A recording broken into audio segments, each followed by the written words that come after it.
Are you sure? Here's the 30-second lesson on what legends know. Never ask a bride why she's getting married. Don't wear a skirt on a windy day. Deodorant is not a shower. Don't sniff chili flakes. And don't forget, saving is not investing. Legends don't just save, they invest in mutual funds. Mutual fund investments are subject to market risks. Read all scheme-related documents carefully. There is some complaint, and I think quite genuinely so, that we do not talk about the South enough, the South of India enough. Southern states have fascinating politics, fascinating culture, brilliant people, and really we should be talking more about it. Or maybe there is less trouble in the South of India. I don't know, but this is something that we have to rectify. So just as we focused on Karnataka through its metropolitan city, Bengaluru, we are also focusing now today on Telangana and Andhra through their metro city. I'm conscious that I'm saying their metro city because now it only belongs to Telangana. So my friends in Telangana will object. But the fact is that until a few years back, this was kind of common capital of this entire region when the state was one. And importantly, in the context that we are talking today, this belongs to the old full state of what became Hyderabad. In fact, was even bigger than this in the past. So this is about the liberation of Hyderabad. As we know, Modi government has announced that beginning September 17 is when the 75th anniversary celebrations of the liberation of Hyderabad will begin. Now, they've been saying liberation of Hyderabad, and they are saying they'll have a big function, big rally, and they've also decided to call it Vijay Sankalp Sabha. So Vijay, as you know, means victory. Now, the two local parties, that is KCR's TRS and also his partner, that is MIM led by Asaduddin Owaisi. They've both also jumped onto the bandwagon, but with their own nuances.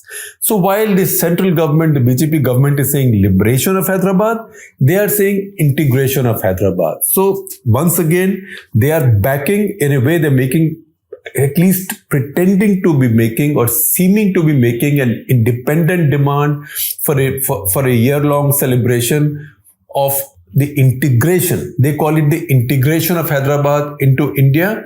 Government of India, that's Modi government, is calling it liberation of Hyderabad in India. So as my colleague and our political editor DK Singh points out to me, that the fascinating part here is that the debate is between calling it liberation and integration. Why? Because integration means something that happened in a way voluntarily, peacefully. Liberation means something that happened by the use of force.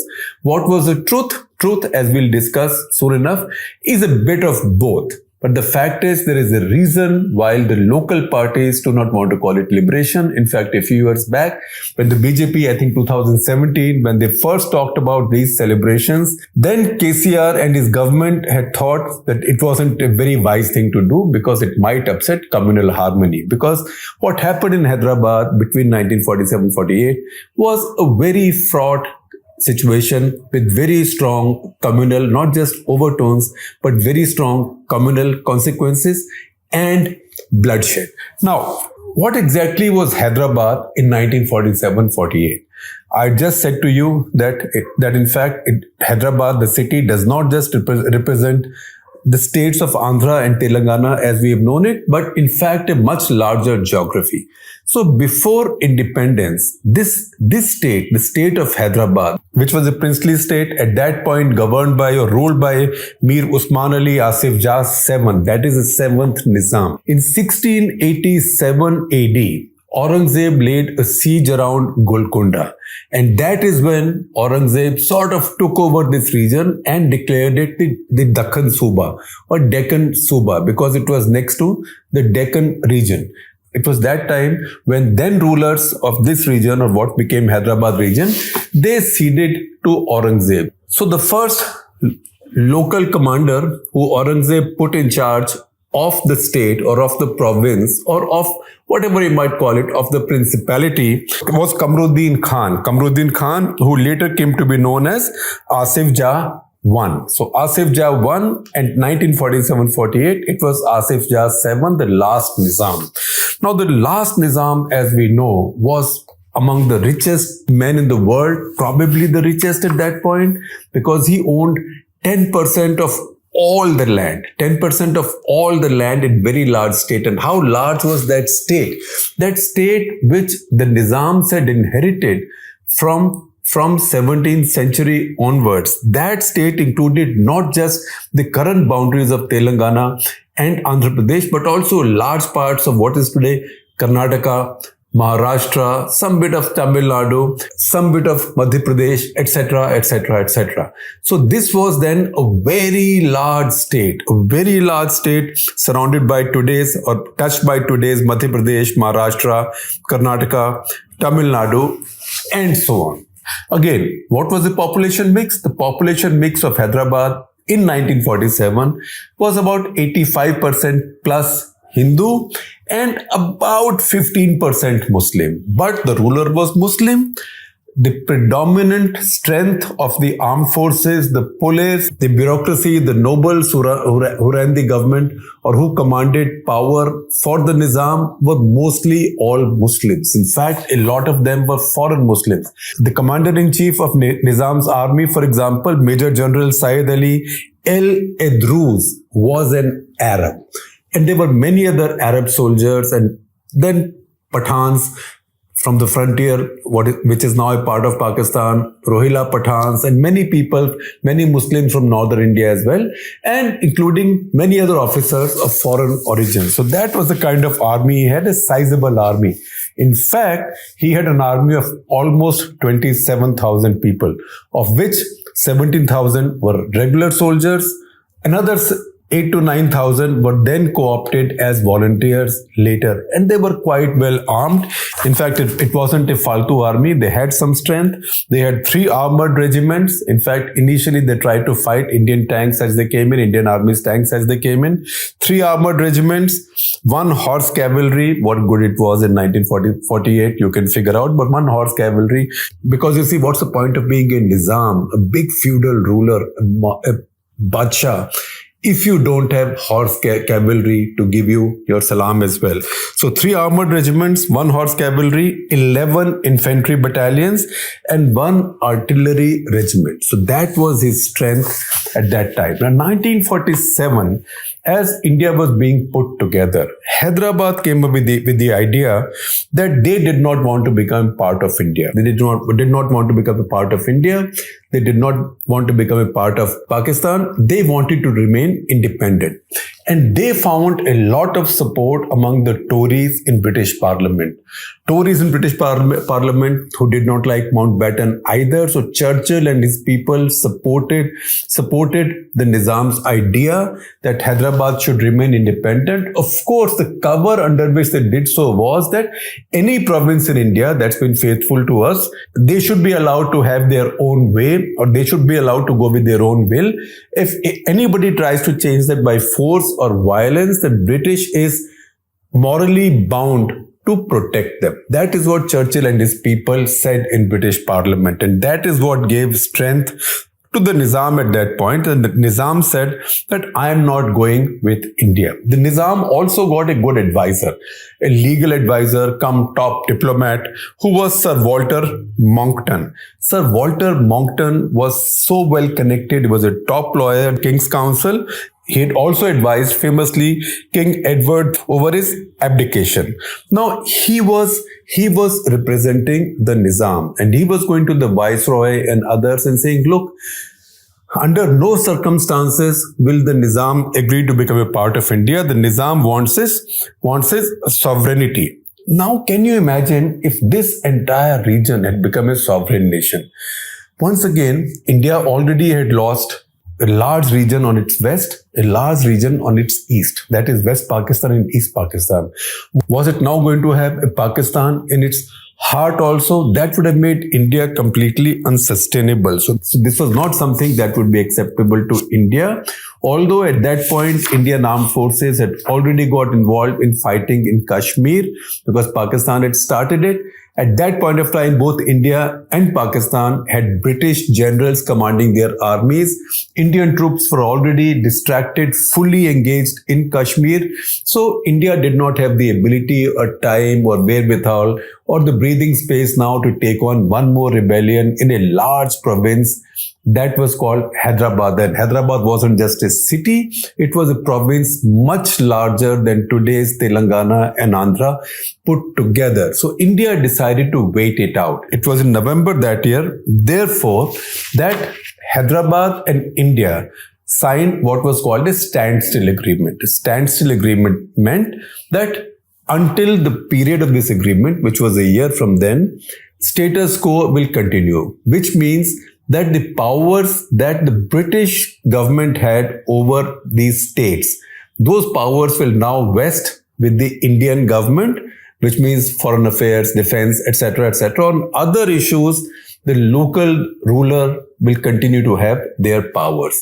So that standstill agreement was signed in November of 1947. But India was pushing now, the new government of India was now pushing for integration of Hyderabad. And they were hoping that this will happen voluntarily through diplomacy. So Sardar Patel appointed a top lawyer again, Kanhaiyalal Maniklal Munshi, K.M. Munshi, who belongs in the role of honor of the great people, great Indians, who became the builders of our modern nation. So K.M. Munshi was negotiating with the Nizam, basically trying to negotiate an accession, instrument of accession from him, just like the Maharaja of Kashmir. So there will not be a complication and military will not have to be used. Nizam, on the other hand, had a very shrewd and a very tough negotiator from his side. That was Mir Laik Ali, who was like his prime minister. So Mir Laik Ali was going to accept nothing less than independence, which was completely unacceptable to K.M. Munshi, Kanhaiyalal Maniklal Munshi on India's behalf, on government of India's behalf. Now that went on and on. And meanwhile, while this tamasha was going on, in Hyderabad, another force rose. And that was the force called Razakars. Now, in 1927, a quasi-political group had been formed in Hyderabad, quasi-political group, entirely Muslim group, completely loyal to the Nizam and also opposed to the idea of integration with India. That was called Majlis-e-Ittihad-e-Muslimin, MIM. Its current avatar is All India MIM that Asaduddin Owaisi heads. Now, MIM was there to support the Nizam and to support the idea that Hyderabad should remain independent. Through MIM, another force rose that was a more actively, openly militant force. That was the Razakars. Razakars were led by an Aligarh Muslim University scholar, Qasim Rizvi, who was very radical and who was rapidly radicalizing young Muslims in Hyderabad. And that was leading to a lot of communal trouble, targeting of Hindus. Remember, this is when partition riots are already going on. Hindus and Muslims are at each other's throats. Hindus, Muslims, Sikhs. Terrible things are happening in the subcontinent. And a lot of the Muslims who got left behind, say in Uttar Pradesh or what is today Madhya Pradesh, etc., they thought that since they were under threat from the Hindu majority where they were, if they came to Hyderabad state, although they would still be a minority in Hyderabad state, but they'll be safer because the ruler was a Muslim. So they started coming in, and as they started coming in, they started going to Hindu localities, driving the Hindus out. So a bit of the partition mayhem also shifted to Hyderabad, which had consequences later that I'll tell you about in just a minute. It was in this process that the Nizam started collecting weapons for himself. And how did these weapons come? He was buying these weapons from Europe. Now in Europe, many countries at that point had a lot of spare weaponry left behind by the Germans. Germans had just been defeated. So lakhs and lakhs of small arms, lakhs and lakhs of other weapons, ammunition was lying. Countries like France, Belgium, the Netherlands, Sweden, all the winners of the Second World War, where German soldiers, German armies had surrendered or abandoned their positions, they were left with a lot of weapons. So Pakistani trade commissioners in various places were trying to buy these weapons. take them to Pakistan, and from Pakistan in turn, they were being flown by gun runners, by a famous gun runner of Australian origin called Sydney Cotton. So Sydney Cotton was running these storied flights from Pakistan into Hyderabad, bringing these weapons. So at one point, if you see the declassified documents of the British Foreign Office, they tell us that the Pakistani Trade Commissioner in Paris put up an order for 6 lakh rifles, 3 lakh automatic weapons, so on and so forth. And also told the French that if you don't sell these to us, these are after all Faltu German weapons, if you don't sell these to us, we will buy these from other European countries who also have supplies of these or stockpiles of these available. Now, I don't know how many were sold. India also ran very aggressive diplomatic operation across the world to make sure that this was stopped. And yet a lot of weapons got into Hyderabad. So I told you about how MIM had come up and MIM then spawned the Razakars. At the same time, on the other side, on the Indian nationalist side, in 1938, the Congress party had promoted Hyderabad Congress, which was then talking about merger with India, which was then talking about peaceful ideas, etc., etc. And they unfurled the Indian national flag in Hyderabad on August 15, 1947, for which they were jailed and tried. So there was also that tussle going on the ground. Now the scene shifts to June. So June 1948, VP Menon, who's doing all these negotiations all these difficult negotiations with the princely rulers on behalf of Sardar Patel, he meets Laik Ali, the Prime Minister of Hyderabad, in Delhi. And once again, Laik Ali is not willing to give any ground. June 21, just as Mountbatten demits office in India and goes back, he writes a letter to Nizam of Hyderabad advising him to merge with India and saying, look, it's for you to avoid bloodshed, and if you avoid bloodshed, you will become a statesman. So he thought that if now that Mountbatten is going away, I might actually have a better chance of surviving. It didn't quite turn out that way. Now, as this was going on, Nizam's forces then began carrying out raids in adjoining states, and that number was rising, and I'm sure some of it was also used by Sardar Patel and those on the Indian government side or government of India side. Everything was Indian government of India side, then to say that, look, this is not something that we will tolerate. If there are more raids like this, we will be forced to use the military and there'll be a retaliation and we will come in and take over by force. It was around this time that Nehru also spoke out, and Nehru said, if this goes on, we'll have no choice but to use force over Hyderabad. Now, while this was happening, word was sent out to the Indian Army. Word was sent out to Indian Army now to plan a real operation to take over Hyderabad. And this was now going to be a full-fledged military operation. So this operation was called the Goddard Plan. Goddard, named after Lieutenant General Ian Goddard, who was then the Southern Army Commander for Indian Army. Southern Army Command, as you know, is at Pune. And a lot of Indian Army's heavy units, particularly armor, was based in that region. So this plan basically meant Indian attack coming from two directions. One from Sholapur side in what is today Maharashtra, other from Vijayawada side or Surapet side, which is now Andhra Pradesh. So one set of forces, the larger body of forces which are coming in from Maharashtra, from Sholapur, that was headed by Major General J.N. Chaudhary, who later rose to become Chief of Army Staff. In fact, he was Chief of Army Staff during the 1965 war with Pakistan. So General J.N. Chaudhary came with a lot of armor from the east, and other columns came from Suryapet or Vijayawada side, headed by Major General Ajit Rudra. Now, this led to a real firefight. And in fact, there was a concern in Delhi that Indian Army might just get distracted or bogged down for a long time. And it could not afford this because there was already fighting going on in Kashmir. So General Sir Roy Butcher, who was Commander-in-Chief of Indian Army, at that point objected and he said, don't distract the Indian Army, don't distract my army. Then Indian Army was General Sir Roy Butcher's army. He said, don't distract this army because we are fighting in Kashmir. But India took the call, Sardar Patel and Nehru took the call, and this army operation was launched. This operation was called Operation Polo. There is plenty about it on internet. You can read more about it. The fact is that this led to a real fighting, although not for too long. So this was a 109-hour firefight. It began at around 3 a.m. on 13th of September. It was over on the 17th with the surrender of the Nizam and also his commander-in-chief, that is General L. Idrus. General L. Idrus was an Arab. He surrendered, so he was let go.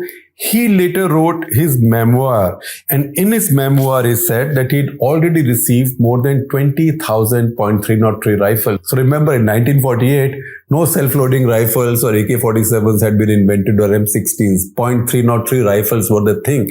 And he writes in his memoirs that he had already received 20,000 plus .303 rifles with Pakistani markings, which means that he had a fair bit of firepower. So his army fought for some time, but quickly folded up and surrendered. As his army surrendered, some comical and part comical events also played out. So we told you about Sidney Cotton, the Australian gun runner and pilot, who was flying these weapons from Pakistan into Hyderabad. He was still in Hyderabad when the surrender took place, and he had to run. So he decided to escape using a World War II bomber from Hakimpet Airport in the early hours of the 16th of September. And in his plane, apparently, there was also 4 million pounds worth in rupees. That must have been a lot of rupees. So he was escaping, and the comic part was that along with him, he was supposed to carry Qasim Razvi, who was the commander of the Razakars and who the Indian army and Indian forces would have been hunted for. And more than that, Hindu mobs would have been hunting for. Now it seems, or at least Cotton claimed later, that he had presumed that Qasim Rizvi had come to the airport and already boarded the plane. But Qasim Rizvi had not boarded the plane.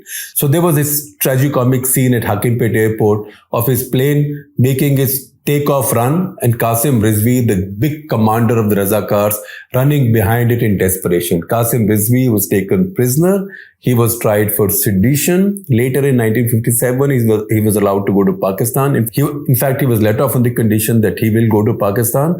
Pakistanis gave him asylum, but apparently he died a very poor man, a penniless man, nearly a beggar in 1970. As he was leaving India, he handed over the control or the keys of what was then called MIM to Abdul Wahid Owaisi, who quickly renamed it All India MIM to say that this is now a nationalist party. This is not a separatist party. This party does not believe in the independence of Hyderabad as a state. And that finally became the political party that's been very prominent in Hyderabad city since then. And Asaduddin Owaisi is actually his grandson. So September 17, 1948 it was that Nizam surrendered. So that is considered the day of liberation of Hyderabad.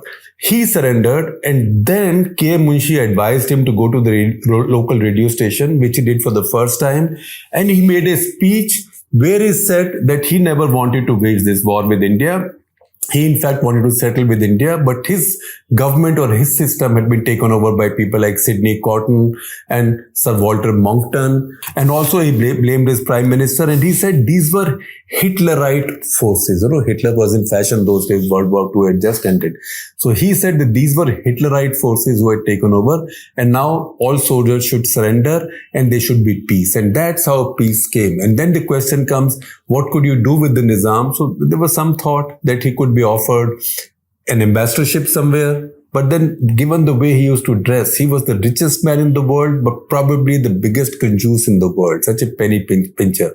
He wore old, worn out clothes. He never offered anybody a cup of tea. How could you make a man like him ambassador of India someplace? So he was given, by way of a lollipop, the governorship of Hyderabad. Now, where do you read a lot of this stuff? You read a lot of this stuff about the Nizam and what happened in Hyderabad in Ram Guha's book, that is India After Gandhi. And if you go to page 51, I think the next 2 or 3 pages are quite detailed in terms of what Hyderabad was at that point and the forces that were at work.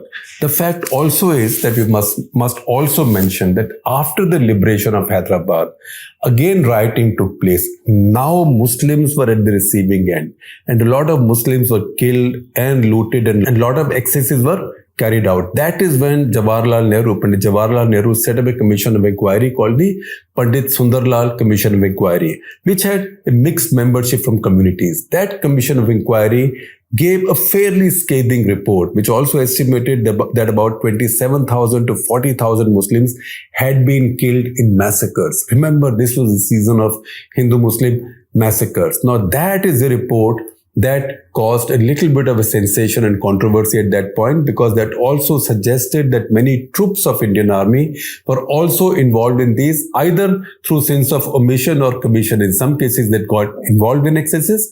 In some cases, they let armed Hindus carry out excesses. Not the officers, but troops. Now, Sardar Patel immediately objected to this.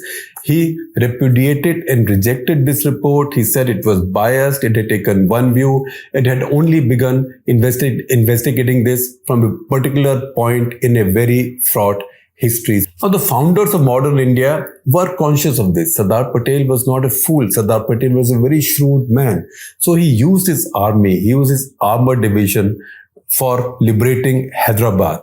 Indian army itself suffered nearly 47 killed in this operation, almost 400 wounded. Nizam's armies and Razakars suffered almost 2,000 killed. This was real fighting between armies, and yet Sardar Patel did not call it an army operation. He called it a police action. Why did he call it a police action? Because he knew that this is an independent India. The army must have the image of being impartial, non-partisan, all communities, everybody must trust the army. Everybody must trust the army, and the army should be kept as far from controversies, particularly controversies related to internal politics or communal politics, as possible. And that's the reason he called it police action, and which is the reason why now that this 1 year celebration being unfolded for liberation of Hyderabad, a lot of these old stories will also be reopened. And that's the reason I thought it was important for us to learn about this in some detail today.